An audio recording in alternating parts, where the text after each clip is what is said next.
If you were to imagine a smartphone for the next 5 billion people, what would it look like? The next generation iPhone or the iPhone 6.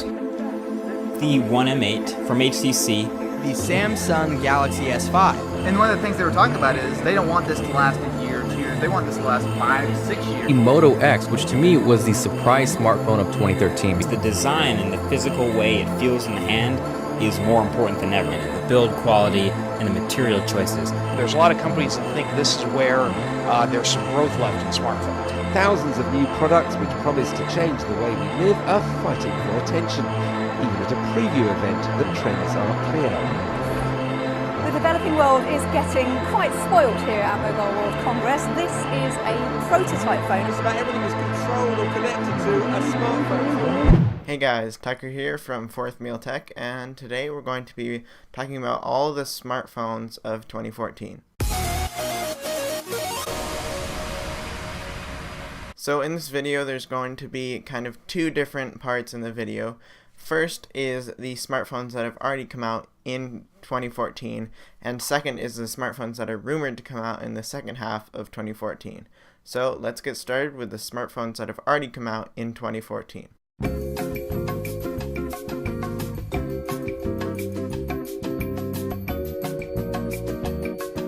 So first up we have the One M8 from HTC. Now this is their flagship for 2014, and it features a very nice 1080p display, and HTC is really known for their build on their smartphones. They use 90% metal on the HTC One M8, which is a pretty big feat in itself. However, it does cause the phone to have a little bit of a slippery surface, so some people didn't like that, as they found the phone slipping out of their hand and then it gets cracked when you drop it on the ground. The M8 also features new boom sound speakers, which are front-facing speakers, which adds lots of volume and clarity to the sound, and it sounds much better than any other small back-facing speaker on any other smartphone. The One M8 also features a new dual camera system, which helps with later focusing on the photo. You can tap the section which you want to focus on, and then it adds kind of a blurry effect to the background of the photo, and it can look kind of cool if you do it right. However, it seems that it's hard to get the photo exactly in focus where you want it to. Next up we have the Samsung Galaxy S5 and the Galaxy S5 Prime.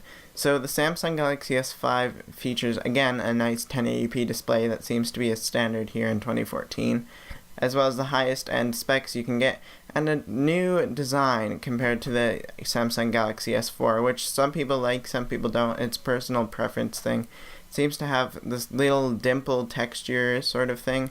I'm not sure if I would like it myself, but some people do. Now the difference between the S5 and the S5 Prime is only that display, and the S5 Prime has it upgraded to a 1440p or 2K display, whichever you prefer.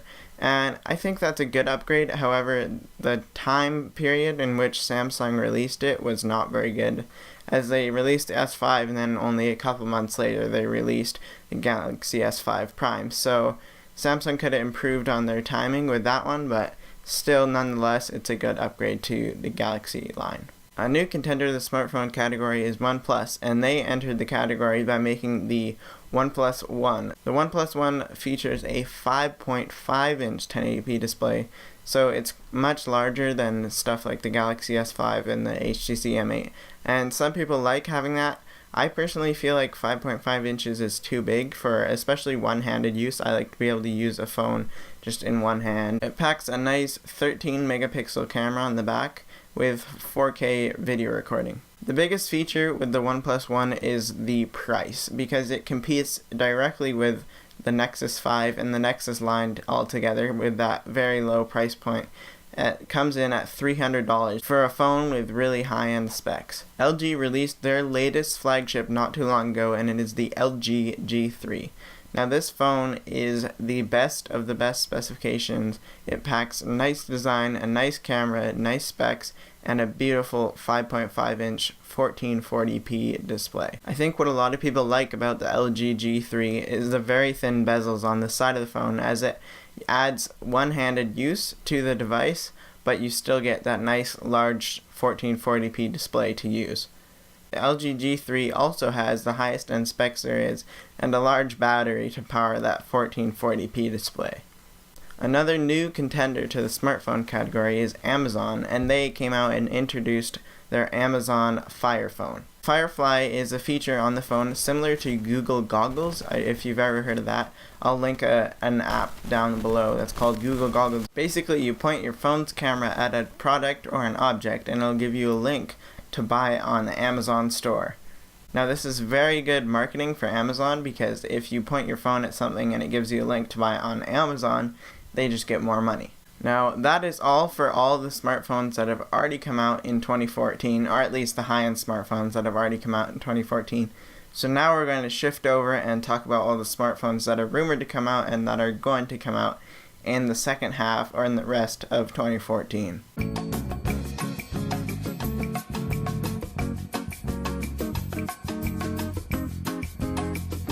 Alright, so to kick it off with the smartphones that are going to come out in 2014, we have the iPhone 6. So the iPhone 6 has been rumored since the beginning of iPhones, pretty much. It was bound to happen. We know it's going to be released sometime later this year in September or October, and we pretty much know everything about the phone. So the iPhone 6 will feature a 4.7-inch, hopefully 1080p display, but I kind of doubt it. The rumors have been saying a lower resolution, not quite sure exactly what the resolution will be. But the iPhone 6 will also feature a very nice slim design, similar to the iPod Touch 5th generation. Now there's also rumored to be a second version of the iPhone 6 coming in at 5.5 inches, and we're not quite sure whether that'll be released in September or October with the 4.7-inch version of the iPhone 6. However, it will be arriving sometime, hopefully in early 2015. This is nice for all Apple and iOS users, as it gives you a choice on your screen size, and some people like using the larger one. Some people like using a smaller screen size, so it's nice to have a choice between the two. Now next up we have the Nexus 6 from Google, or the Android Silver program. Now we're not quite sure whether Google will release a Nexus or Nexus 6, or if they will introduce something new called the Nexus Silver, or the Android Silver program. The Android Silver program is rumored to be similar to the Google Play Edition program that they have now. However, they wouldn't be making any new Nexus phones. They would just be keeping phones from other manufacturers. Now the Motorola X was a great phone from 2013. However, we haven't heard very many rumors about the Motorola X2 or X squared so-called phone. Personally, I'm hoping for a new Moto X. However, there hasn't been many rumors or leaks, so I'm kind of doubting the fact that Motorola will release a new high-end smartphone. Lately, Motorola has been very interested in the low and budget category of smartphones, high-end smartphones for low-end prices like the Moto E and the Moto G. Samsung is supposedly going to release their next Note from the Note line, the Note 4, sometime this summer or in fall. The Note 4 is supposed to have a 1440p display, so top of the line display, and coming in at 5.9 inches, which seems a little on the big side to me. I mean, personally, I have small hands, so I wouldn't be able to grip that with one hand. I would definitely need to use the stylus or my other hand to tap on the screen. It'll pack the latest processor, whatever that is, when Samsung releases the phone, and it'll supposedly have 4 gigs of RAM.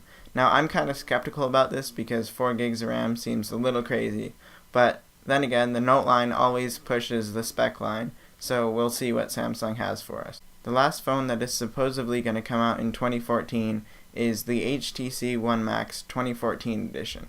Now, this is basically a larger HTC One M8, so it'll pack high-end specs again, just like the One M8 does, and hopefully it'll be a nice addition to the HTC One line for people who enjoy a larger screen size. Anyway guys, thank you so much for watching this video. Leave a thumbs up down below if you did enjoy it, as I did put a lot of work into it, as well as in that intro there. Be sure to subscribe for more tech videos like this, and we'll see you in the next one. Peace.